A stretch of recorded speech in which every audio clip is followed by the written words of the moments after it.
नमस्कार दोस्तों, स्वागत है आप सभी का सुपर आज। परसों एक बड़ी ही शानदार डेवलपमेंट सामने आ रही है। इंडिया का जो सबसे बड़ा न्यूक्लियर पावर प्लांट है, that is the Kudankulam nuclear power plant, उसको हम लोग एक्सपैंड करने जा रहे हैं और इस कदर एक्सपैंड किया जाएगा कि वो अब यूरोप का जो सबसे बड़ा न्यूक्लियर पावर प्लांट है उससे भी बड़ा होने वाला है। आप लोग यहां पे देख पाएंगे, ये खबर जो है जस्ट आज से 2 दिन पहले सामने आई है। फॉर्च्यून मैगजीन की ये खबर है, Kudankulam nuclear power plant set to be as big as Europe's largest in Ukraine's Zaporizhzhia.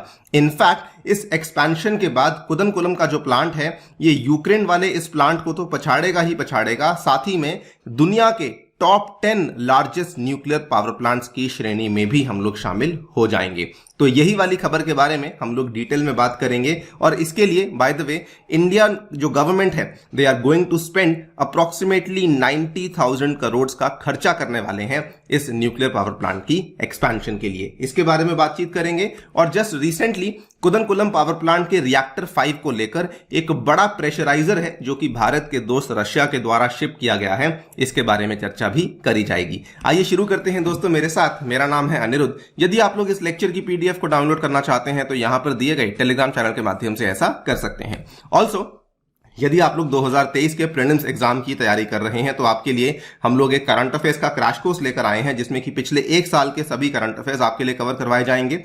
इसके साथ जुड़ा हुआ जो भी स्टैटिक कंटेंट है वो भी कवर करवाया जाएगा और ये सारा का सारा कोर्स आपके लिए अवेलेबल करवाया जा रहा है मात्र 1299 रुपए में। अगर आप मेरा कोड अनिरुद्ध यूज करते हैं तब जाकर आपको ये वाला प्राइस अवेलेबल होगा। इस कोर्स में एनरोल करने के लिए जो लिंक है वो नीचे डिस्क्रिप्शन में अवेलेबल करवा दिया गया है।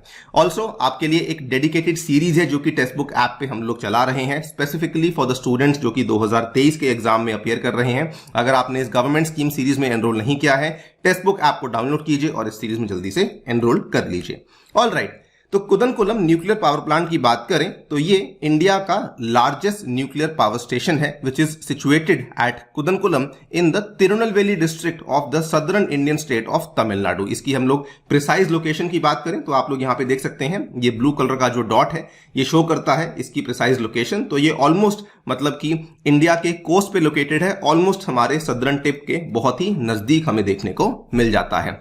नाउ ये वाला जो कुदनकुलम का पावर प्लांट है ये इंडिया बेसिकली बना रहा है with the help of Russian company जिसका नाम है एटॉम्स ट्रॉय एक्सपोर्ट। ये जो एटॉम्स ट्रॉय एक्सपोर्ट है ये रशियन फेडरेशन की न्यूक्लियर पावर इक्विपमेंट और सर्विस एक्सपोर्टर देने वाली कंपनी है, जो कि रशिया की जानी मानी जो न्यूक्लियर एनर्जी कॉर्पोरेशन है जिसका नाम रोसेटॉम है, उसी की एक सब्सिडरी भी है। वेरी वेरी इंटरेस्टिंगली, इंडिया का जो कुदनकुलम का न्यूक्लियर पावर प्लांट है it is completely open to the IAEA safety analysis, यानी कि इसमें जो भी चीजें होती हैं इंडिया उसको पूरी पारदर्शिता के साथ मेंटेन करता है। इसको कंप्लीटली ओपन किया हुआ है to the international atomic energy agency कि आपको इसमें जो भी आकर के हमारी इक्विपमेंट्स को देखना है, हमारी फ्यूलिंग को देखना है, रिफ्यूलिंग को देखना है, इक्विपमेंट्स कहां से आई हैं, कैसे काम करती हैं, सब चीजें आप लोग जो है यहां पर देख सकते हैं। तो ये कंप्लीटली ओपन है to the International atomic energy Agency. Kudankulam nuclear plant में जो टेक्निक का इस्तेमाल किया गया है उसकी बात करें तो इसको VVER कहा जाता है या फिर इसको water energetic reactor also known as WWER भी कहा जाता है। आसान भाषा में कहें तो इसको दोस्तों प्रेशराइज्ड वाटर रिएक्टर कहा जाता है, जिसका डिजाइन ओरिजिनली सोवियत यूनियन में किया गया था और आज की घड़ी में इसका जो डिजाइन है वो रशिया में किया जाता है। एक प्रेशराइज्ड वाटर रिएक्टर में जो पानी है that acts as the primary coolant, इसी को पंप किया जाता है रिएक्टर कोर पे, जहां पे इसी पानी को गर्म किया जाता है बाय द एनर्जी जो कि रिलीज होती है by the fission of the nuclear atoms. यहां पर जो भी आप लोग न्यूक्लियर फ्यूल इस्तेमाल कर रहे हैं यूरेनियम का, उसकी फिजन से जो गर्मी रिलीज होती है उसी की वजह से ये आपका जो प्राइमरी कूलेंट है वो यहां पे गर्म हो जाता है। नाउ इस कुदनकुलम न्यूक्लियर पावर प्लांट में हमने 6 यूनिट्स रखने का प्रस्ताव किया है। 2 यूनिट्स ऑलरेडी हमारे चल रहे हैं, आप लोग यहां पे देख पाएंगे फेज 1 में जो हमारे 2 रिएक्टर्स या फिर 2 यूनिट्स हैं ये ऑलरेडी चल रहे हैं। इनफैक्ट ये बहुत साल पहले ही चलना शुरू हो चुके थे। 2013 में जो रिएक्टर 1 है ये चलना शुरू हो चुका था, 2016 में जो रिएक्टर 2 है ये भी चलना शुरू हो चुका था और अब हम लोग फेज 2 में 4 और रिएक्टर यूनिट्स हैं जिनको प्लान कर रहे हैं। अगर हम लोग सारे यूनिट्स की बात करें तो unit 1, unit 2 already power generation कर रहे हैं। टोटल मिलाकर के ये दोनों यूनिट्स जो हैं 1000 मेगावाट ईच की पावर जनरेशन करते हैं। टोटल मिलाकर के 2000 मेगावाट बनता है, जिसमें से डिस्ट्रीब्यूशन की बात करें तमिलनाडु, कर्नाटका, केरला, पुडुचेरी और कुछ अनअलॉटेड यूनिट्स हैं जो कि सेंट्रल पूल में चले जाते हैं। ये इस तरीके से बटा हुआ है। यूनिट 3 और यूनिट 4 की बात करें तो यूनिट 3 में civil construction work of main buildings जैसे कि reactor building, auxiliary building, turbine building, ये सब प्रोग्रेस में है। Erection of core catcher has been completed. Unit 4 की बात करें तो वहां पर civil construction work of main buildings जैसे कि रिएक्टर बिल्डिंग, ऑक्सिलरी बिल्डिंग वगैरह ये अभी प्रोग्रेस में चल रही हैं। तो यूनिट 3, यूनिट 4 मोटा मोटा उनका प्रोग्रेस सेम लेवल पर है। यूनिट 5 और 6 जो है वो अभी उनकी शुरुआत हुई है। यूनिट 5 में जो फाउंडेशन स्लैब की कंक्रीटिंग है वो कंप्लीट हो चुकी है। फर्दर कंस्ट्रक्शन वर्क वहां पे प्रोग्रेस में है। यूनिट 6 में बात करें तो construction foundation raft of reactor building is complete और turbine building raft is also complete. तो वहां पर भी हमें कुछ कुछ प्रोग्रेस देखने को मिल रहा है। और एनपीसीआईएल का ये मानना है, that is the nuclear power corporation of India limited, जो कि रशियन कंपनी रोसाटॉम के साथ मिलकर के इसको डेवलप कर रही है, उनका ये बयान है कि unit 3 is expected to start generating power by May 2025। Unit 4 जो है वो दिसंबर 2025 तक पावर जनरेट करने लग जाएगा। यूनिट 5 और 6 की बात करें तो they will start generating power bye 2027 और 2028। तो ये पूरा का पूरा टाइमलाइन है जिसके चलते हम लोग हमारे 6 के 6 यूनिट्स को ऑपरेशनलाइज करने वाले हैं। नाउ 2 यूनिट्स हमारे ऑलरेडी चल रहे हैं, उसको बनाने में जो खर्चा आया था दैट वाज अप्रोक्सीमेटली 17,270 करोड़। और एनपीसीआईएल का ये कहना है कि जो बचे हुए 4 यूनिट्स यानी कि यूनिट 3, 4, 5 एंड 6 इनको बनाने के लिए जो खर्चा इंडियन गवर्नमेंट बेयर कर रही है दैट इज अप्रोक्सीमेटली 89,470 करोड़। और ये वाला खर्चा करने के बाद जो टोटल पावर जनरेशन हमारे इस कुदनकुलम न्यूक्लियर पावर प्लांट से होने वाली है that is going to be 6000 megawatt. In fact आप यहां पर भी देख पाएंगे कि सारे के सारे जो रिएक्टर्स हैं उनकी कैपेसिटी यहां पे कुल मिला के 1000 मेगावाट ईच की रखी गई है। यानी कि अल्टीमेटली आप इसमें से जो टोटल पावर जनरेशन करने वाले हैं that is going to be no less than 6000 megawatt.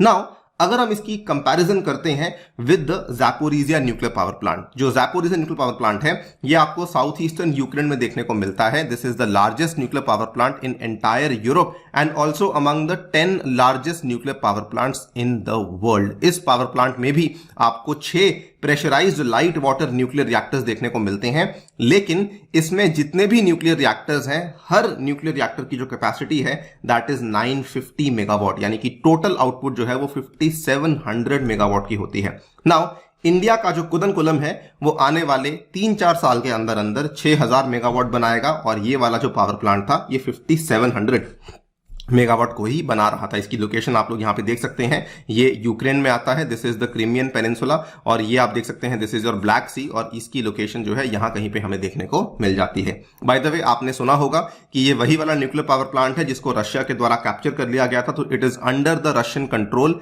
Since 2022। पिछले साल जब युद्ध शुरू हुआ था उसी टाइम के आसपास से ये रशियन कंट्रोल में ही चल रहा है।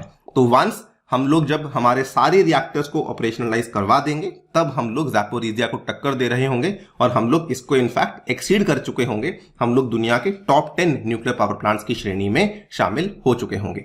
एक और बड़ी इंटरेस्टिंग डेवलपमेंट सामने आई है with respect to the Kudankulam nuclear power plant और वो ये है कि रिएक्टर 5 को लेकर जो प्रेशराइजर है वो रशिया के द्वारा ऑलरेडी शिप करवा दिया गया है। ये खबर जो है आज से एक हफ्ता पहले की 5 अप्रैल की है, जिसमें कि AEM टेक्नोलॉजीज इजोरा जो कि मशीन बिल्डिंग डिवीजन है रोसाटॉम की, उनके द्वारा एक प्रेशराइजर को शिप किया गया है for reactor 5 of the Kudankulam nuclear power plant. और ये जो शिपिंग है ये इन्होंने अप्रैल 3 को करी है। ऑब्वियसली इसको आने में अप्रोक्सीमेटली 30 to 40 डेज लगेंगे, तो 17,000 किलोमीटर का दूरी तय करके ये भारत में आएगी। तो आने में अभी टाइम है, लेकिन इसकी शिपिंग ऑलरेडी रशिया से हो चुकी है।